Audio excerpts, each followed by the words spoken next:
নমস্কাৰ আপোনালোকক পোনপ্ৰথমে আমাৰ জব আপডেট চেনেললৈ স্বাগতম জনাই আজি এটা নতুন ভিডিঅ' আলোচনা কৰিম যিসকলে আমাৰ এই ভিডিঅ'টো প্ৰথম চাইছে বা এই চেনেলটো প্ৰথম ভিজিট কৰিছে আপোনালোকে আমাৰ চেনেলটো সাবস্ক্ৰাইব কৰি আপোনালোকৰ যিমান বন্ধু বান্ধৱ আছে সকলোলৈ এই ভিডিঅ'টো শ্বেয়াৰ কৰি দিব আৰু সকলোৱে সাবস্ক্ৰাইব যাতে কৰি লয় আৰু লগত থকা বেল আইকনটো প্ৰেছ কৰি লয় তেতিয়া মই যিসমূহ ভিডিঅ' আপলোড দিম সেইখিনি আপোনাৰ অতি সোনকালে চাব পাৰিব এইটো আপোনাৰ এডভাৰটাইজমেন্ট হৈছে গুৱাহাটী হাই কোৰ্টৰ হয় গুৱাহাটী হাই কোৰ্টৰ এটো এডভাৰটাইজমেন্ট হয় আৰু ইয়াৰ যেটো পোষ্ট এই পোষ্ট কি হয় আমি এইবিলাক আলোচনা কৰিম ইয়াৰ তাৰ পিছত আপোনালোকৰ যেটো এপ্লিকেশন যেটো স্টাৰ্টিং ডেট আৰু লাষ্ট ডেট আমি ইয়াত আলোচনা কৰিম ওকে আৰু আপোনালোকৰ এডুকেশন কোৱালিফিকেশন কেনেকুৱা লাগিব এই সকলোবোৰ আমি ইয়াত আলোচনা কৰিম এটো এডভাৰটাইজমেন্ট আছে আপোনাৰ গুৱাহাটী হাই কোৰ্ট ইয়াত আপোনাৰা দেখিছে নোটিছখনত ইয়াত লিখা আছে এটো যেটো এডভাৰটাইজমেন্ট ইয়াত ধুনিয়াকৈ লিখা আছে যে এটো গুৱাহাটী হাই কোৰ্ট ওকে এতিয়া এই পোষ্টটো আপোনালোকৰ অনলাইন আবেদন হৈ আছে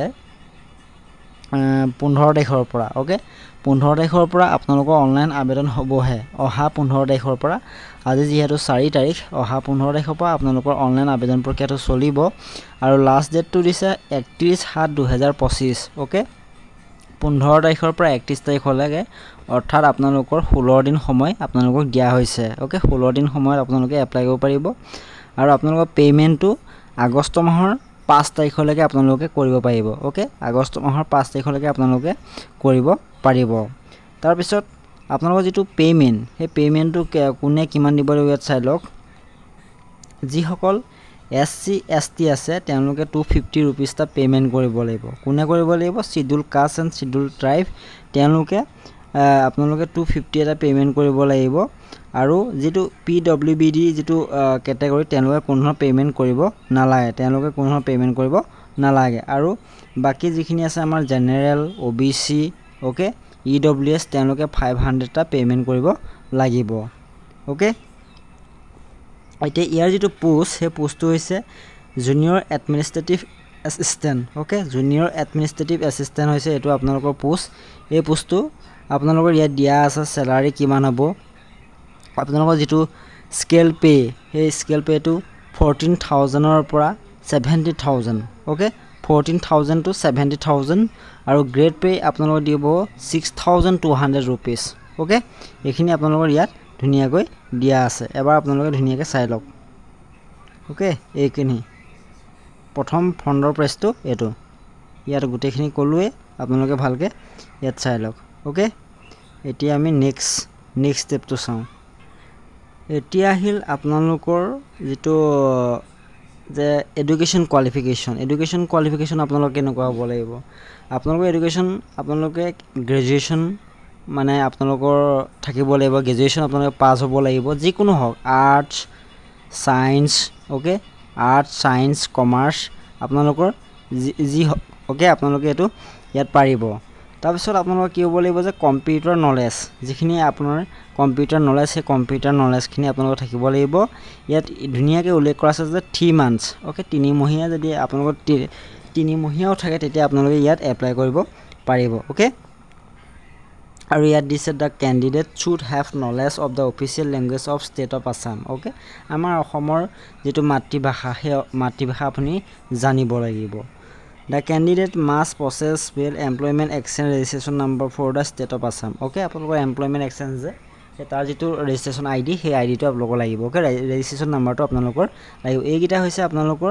মানে আপোনালোকে এই যেটো পোষ্টটো এপ্লাই কৰিবৰ কাৰণে আপোনালোকৰ এইগিটা প্ৰয়োজন হ'ব বুজি পালে এইগিটা আপোনালোকৰ প্ৰয়োজন হ'ব এতিয়া আমি এটা ইম্পৰ্টেন্ট পইণ্ট আমি আলোচনা কৰোঁ হেতু হৈছে এজ লিমিট এটো বহুত ডিপেন্ড কৰিব ৰিক্ৰুটমেন্টৰ ওপৰত এটো আপোনালোকৰ কিমান লাগিব এজ লিমিটটো কিমান লাগিব ওকে এজ লিমিট আপোনালোকৰ আনৰিজাৰ্ভ যিখিনি আনৰিজাৰ্ভ ক্যাটাগৰী আছে তেওঁলোকে 18 মিনিমাম 18 বছৰ হ'ব লাগিব আৰু ম্যাক্সিমাম 40 বছৰলৈকে দিব পাৰিব ওকে 18 পৰা 40 বছৰলৈকে যাৰ 40 বছৰ হোৱা নাই ধৰিলত 35 36 37 এইখিনি হৈ আছে 40 লৈকে আৰু তেওঁলোকৰ কাৰণে এটো এটা মজা সুবিধা ওকে OBC MOBC কাৰণে 18 to 43 ওকে 18 পৰা 43 বছৰ পৰ্যন্ত আপোনালোকে ইয়াত এপ্লাই কৰিব পাৰিব ওকে তাৰ পিছত আহিল আপোনালোকৰ SC ST P আৰু STH তেওঁলোকৰ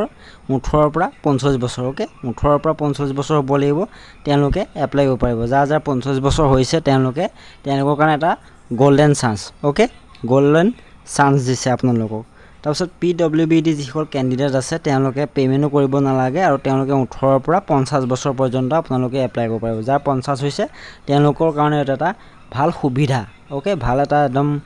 আপোনালোকৰ দিছে এটা সুযোগ দিছে ওকে আপোনালোকে এটো এপ্লাই কৰিব পাৰিব তাৰপিছত ইয়াত চক আপোনাৰ যেটো সিলেকশন প্ৰসেস সেটো কেনেকুৱা হ'ব এটো হ'ব আপোনালোকৰ কমন ৰিটেন টেন্স যেটো OMR বেস হ'ব অবজেক্টিভ আপোনাৰ MCQ কুৱেশ্চন হ'ব তাত 120 মাৰ্কস থাকিব ওকে 120 নম্বৰ থাকিব তাত জেনাৰেল ইংলিশ আহিব 50 mark okay 50 marks general English থাকিব জেনাৰেল নলেজ থাকিব আপোনাৰ আৰু কম্পিউটাৰ নলেজ 30 মাৰ্কস আৰু জেনাৰেল এপ্টিটিউড আপোনাৰ 20 মাৰ্কস এইগিটা লগাই আপোনালোকৰ এটা হ'ব ওকে তাৰ পিছত ইয়া দিছে official language of the state Assam Assamese 20 marks okay আপোনাৰ 20 মাৰ্ক থাকিব লাগিব তেতিয়া আপুনি এইগিটা হৈছে এখন আপোনালোকৰ সিলেবাসখন ওকে এইটো মতে আপোনালোকৰ আহিব তাৰপিছত যেটো স্টেজ 1 ত ইয়াত আৰু এটা লিখা আছে আপোনালোকৰ যেটো নেগেটিভ মাৰ্কিং এই নেগেটিভ মাৰ্কিং থাকিব ওকে 0.25 ওকে 0.25 আপোনালোকৰ মানে নেগেটিভ মাৰ্ক হয় ওকে এটো বি কেয়াৰফুল তাৰ পিছত আপোনালোকৰ যেটো কম্পিউটাৰ স্কিল টেষ্ট দিব লাগিব আপোনালোকৰ কম্পিউটাৰ স্কিল টেষ্টটো দিব লাগিব আপোনালোকে কি কৰিব লাগিব সক আপোনালোকৰ মানে 35 মাৰ্কস আছে আপোনাৰ যেটো স্কিল টেষ্ট হেতু 35 মাৰ্কস আছে ওকে আপোনালোকে হেতু দিব লাগিব ওকে কম্পিউটাৰ টেষ্ট আপোনালোকে দিব লাগিব টাইপিং টেষ্ট দিব লাগিব তেতিয়াহে আপোনালোকে এটো তাৰ পিছত আপোনালোকৰ কোৱালিফাই হ'ব আৰু এটো হৈছে আপোনাৰ যেটো স্টেজ 3 এটো কি হৈছে সক ভাইভা আপোনালোকৰ যেটো এটা সাক্ষাৎকাৰ আপোনালোকৰ হেৰি আছে সাক্ষাৎকাৰ লব তাত 15 মাৰ্কস আছে ওকে আপোনালোকৰ 15 মাৰ্কস আছে আপোনালোকৰ যেটো ভাইভা হে ভাইভাটো আপোনালোকৰ 15 মাৰ্কস লব ওকে তাৰ পিছতে আপোনালোকৰ ফাইনাল সিলেকশন হ'ব ওকে ডিস্ট্ৰিক্ট ওয়াইজ লব হা আপোনালোকৰ ডিস্ট্ৰিক্ট ওয়াইজ হ'ব দেই আপোনালোকৰ 15 মাৰ্কস যেতিয়া আপোনালোকে স্টেজ 3 ত আপোনাৰ ভাইভা দিব তাৰ পিছত আপোনালোকৰ মেৰিট লিষ্ট আহিব ওকে এটো হৈছে আপোনালোকৰ গুটেই এডভাৰটাইজমেন্টটো মই ধুনিয়াকৈ কৈ দিলো সিলেবাস কেনেকুৱা তাৰ পিছত আপোনালোকৰ এক্সামিনেশন প্ৰসেসটো কেনেকুৱা ইয়াত গুটেখিনি কোৱা হ'ল আৰু আপোনালোকে কেনেকৈ এপ্লাই কৰিব পাৰিব আপোনাৰ নিজৰ যেটো ফোন আছে মোবাইল ফোন সেই মোবাইল ফোনতে আপোনালোকে এপ্লাই কৰিব পাৰিব আপোনালোকে ক্ৰম ব্ৰাউজাৰত গৈ এটো মাৰি দিব এটো যেটো ইয়াত দিয়া আছে ওয়েবসাইট এই ওয়েবসাইটটো মই দি দিম ডেসক্ৰিপচন বক্সত দি দিম এটো আপোনালোকে ধুনিয়াকৈ তাত প্ৰেছ কৰিলে আপোনাৰ গুটেখিনি 15 তাৰিখৰ পৰা অনলাইন আবেদন কৰিব পাৰিব ওকে ভিডিওটো ইমানে আপোনালোকৰ যিমান বন্ধু আছে সকলোৱে শেয়াৰ কৰি দিব সাবস্ক্ৰাইব কৰি ৰাখিব আৰু লাইক এটা কৰি দিব ধন্যবাদ